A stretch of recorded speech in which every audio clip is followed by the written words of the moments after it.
la documentation à la communauté urbaine, on s'en va. Par contre, de regretter, mais moi, la première remarque sur lui, pour moi, c'est sa disponibilité dans le traitement des dossiers. Oui. Quand je suis arrivé ici à la communauté en 2002, que je l'ai connu, par contre, bon, vraiment, il manque les mots pour vraiment décrire qui il était. Parce que quand je suis là, si je vois une usage comme vous là, si je vous vois, vous avez un problème d'une copie d'acte. Prenons un exemple. Parce que c'était vraiment. Si vous avez un problème d'une copie d'acte, si les 16 heures, tu tournes là, tu ne vois pas Koto, et tu tournes toi. Si tu as le bic, il fait, va, on met les cachets. Donc, jusqu'à maintenant, beaucoup de gens pleurent à cause de. Nous pleurons, pas tout le monde. Parce que c'est le père de tout le monde. Vous allez, attendez, vous allez voir le jour là. Vous allez vraiment voir le jour là. Parce que nous là, vraiment, on ne sait plus quoi dire. On ne sait plus quoi dire parce que ça nous a dépassé. Ceux qui étaient vraiment disponibles, vraiment, pour moi, hein, étaient vraiment disponibles. Très disponibles. Ok. Merci. Toujours souriant. On ne va à la mobile là. On fait tout. On fait. Donc, laisse mon père. Ne fais pas les gens pleurer ici. Monsieur Ngolongama, délégué Ngolongama.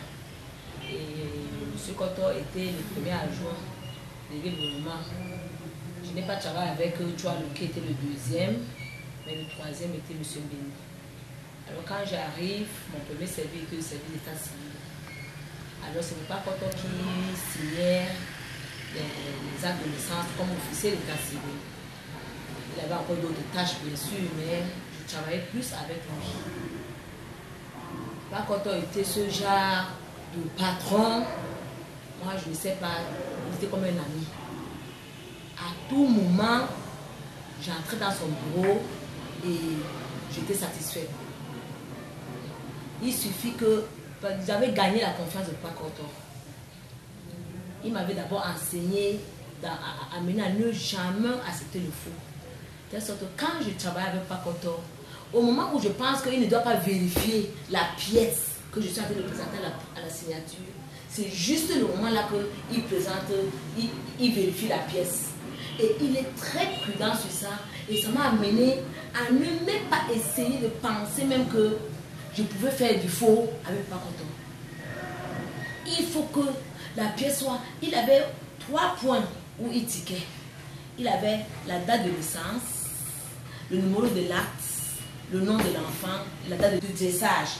Donc dès qu'il vérifie ces 4 points-là, non, il valide et il signe. Il y avait des moments où Pakoto, avant de monter dans son bureau, il lance d'abord au service d'état civil, nous demandait s'il y a déjà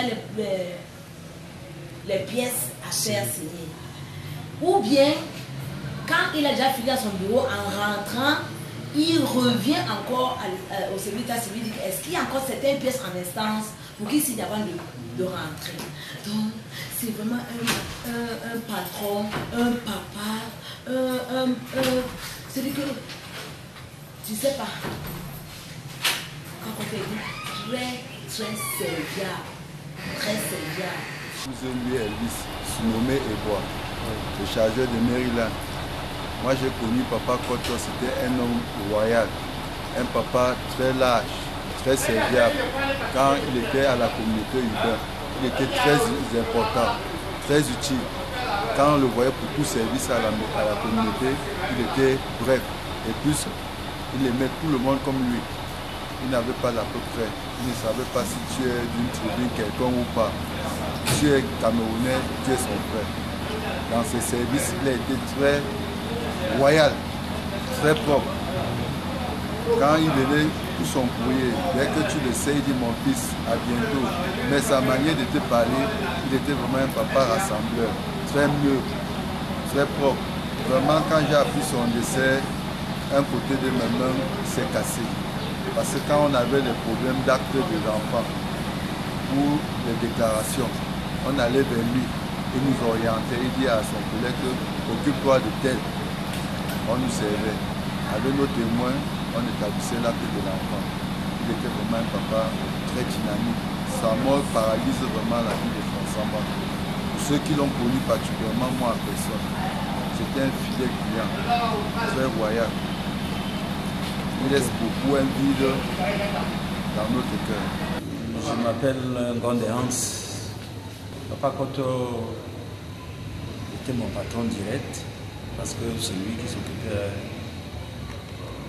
de l'état civil comme officier. Moi, en tant que son secrétaire, j'étais chaque jour avec lui. C'est lui qui signait tout ici. Il était avec moi tous les jours. C'était un monsieur noble, un monsieur aimé. Les usagers l'aimaient beaucoup parce qu'il leur rendait trop service.